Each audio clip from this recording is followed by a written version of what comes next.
So,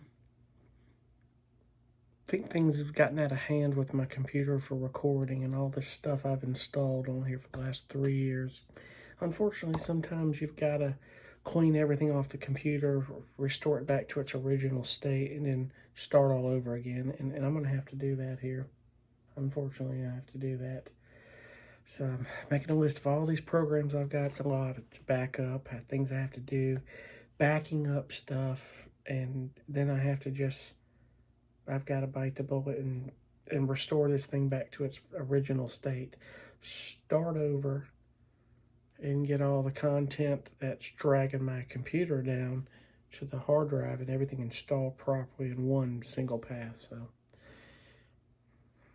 yeah, I knew it was coming, but things are weighted down on my computer. I mean, I had a conversation with Apple today, and apparently they quit, I think 2010, 2012, letting you update the RAM and the hard drive in your computers. So Mac, it's like when you buy it, everything is fixed. The solid state drive is soldered in chips on your motherboard, your RAM, everything. So my best advice to you is if you buy a MacBook, they're great. I love Apple computers.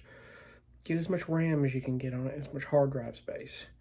And you need really strong processor speed, because when you get it, that's it, so eventually, if I buy another computer again, it's going to be a long time before I do that. This thing, it cost me a ton of money. I special ordered it.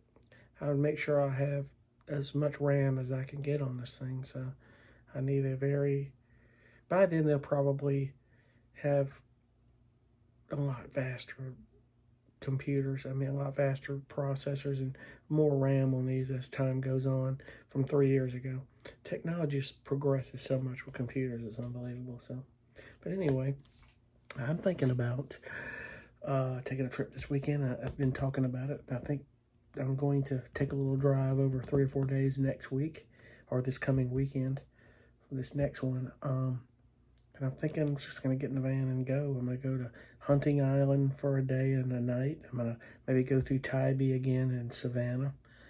And I may just get down and I'm going to go to Key West, drive it. And maybe I may hit A1A and finish that up from St. Augustine on down, because I stopped at St. Augustine in July. It was a great drive, beautiful drive. So I think I'm going to do that and get a little van life, man, get it going.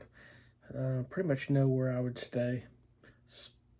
I'll tell you, man, I said it, Cracker Barrel is amazing. The Walmarts, never had a problem in the last year and a half that I've been doing that full time. Never had a problem. Like last summer, I stayed in Walmart parking lots everywhere I went, except few, except my sister's, or a few RV parks here and there, small stays. And then the longest stay was in Vegas. I was there 2 weeks last year, but never a problem. Some cities, you really can't do the Walmart thing. There is no Cracker Barrel or anything like that. It's like Las Vegas and bigger cities, like, you got to be careful. You need to stay in a secure facility and where there's always security around and stuff. So, and Las Vegas was interesting. Main Street Casino has an RV park, and there was no gate. It was just open, but no one really went back there messing around. You saw people cut through, but every 5 to 10 minutes where security is driving through, was always security. You had security, like locked bathrooms where you had a code to get in, and laundry rooms, but no one messed with anything. You're very secure, so people knew better, and you had a lot of people around you, so it was very cool. I love that place, staying there. Gosh, $12 to $15 a night. You can't beat that in Las Vegas.